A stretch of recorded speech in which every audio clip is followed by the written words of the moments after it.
جب army chief کو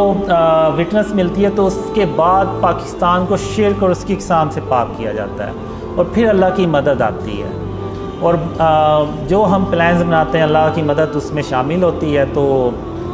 پاکستان جو ہے نا وہ تیزی سے ترقی کرتا ہے، اور لیکن دوسری طرف وہ عرب کنٹریز میں ڈسٹرکشن ہوتی چلی جاتی ہے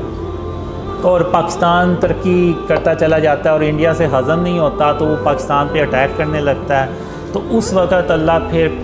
3000 کالے رنگ کے جنگی جہاز بھیجتا ہے، اور ان جنگی جہازوں کو دیکھ کے تو انڈیا کی اکیلا پاکستان پہ اٹیک کرنے کی ہمت ہی نہیں پڑتی۔ تو چونکہ اب پاکستان ترقی کر رہا ہوتا ہے تو جو دنیا کے باقی کے ملک ہوتے ہیں نا ان کو بھی یہ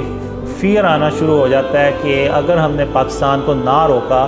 تو یہ کل کو ہمارے اوپر حکومت کرے گا۔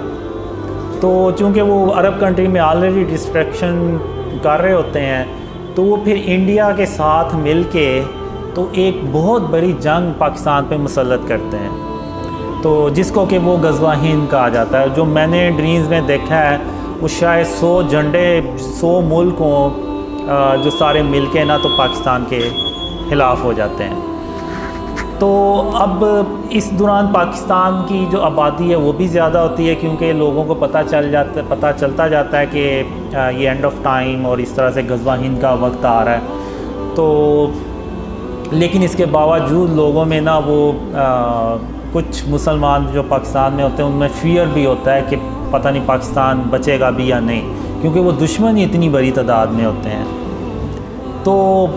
لیکن اللہ جو ہے وہ پاکستان کی مدد کرتا ہے، اور اس جنگ میں خاتم النبیین محمد صلی اللہ علیہ وسلم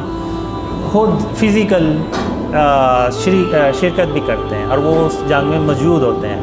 لیکن وہ جو سربراہ ہوتا ہے اس کے علم میں ہوتا ہے یا کچھ جو لوگ ہوتے ہیں قریبی ان کو پتہ ہوتا ہے کہ خاتم النبیین محمد صلی اللہ علیہ وسلم بھی اس جنگ میں شریک ہیں۔ تو اب جو میں نے ڈرینز میں دیکھا ہے کہ پاکستان کا 10% سے زیادہ جو ہے نا وہ نقصان نہیں ہونا چاہیے اس جنگ میں، اور پھر جب جنگ شروع ہوتی ہے تو اللہ مدد کرتا ہے اور پاکستان جو ہے نا وہ ہندوستان کو نا ڈیفیٹ کر دیتا ہے۔ اور جو میں نے ڈرینز میں دیکھا ہے وہ اتنی زیادہ تباہی ہوتی ہے کہ اس میں تقریباً 80 کروڑ لوگ جو ہے نا وہ مارے جاتے ہیں، جس میں بہت زیادہ تعداد ہندوستان ان کی ہوتی ہے۔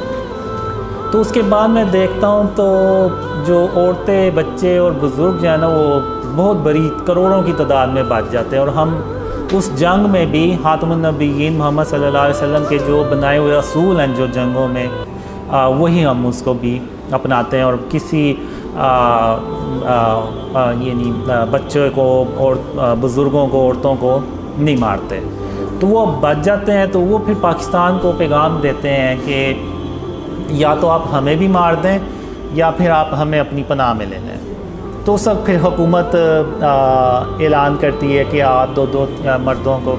2 3 4 شادیاں کریں اور ان عورتوں کو پناہ دیں۔ تو اس کے بعد پھر مڈل ایسٹ میں پاکستان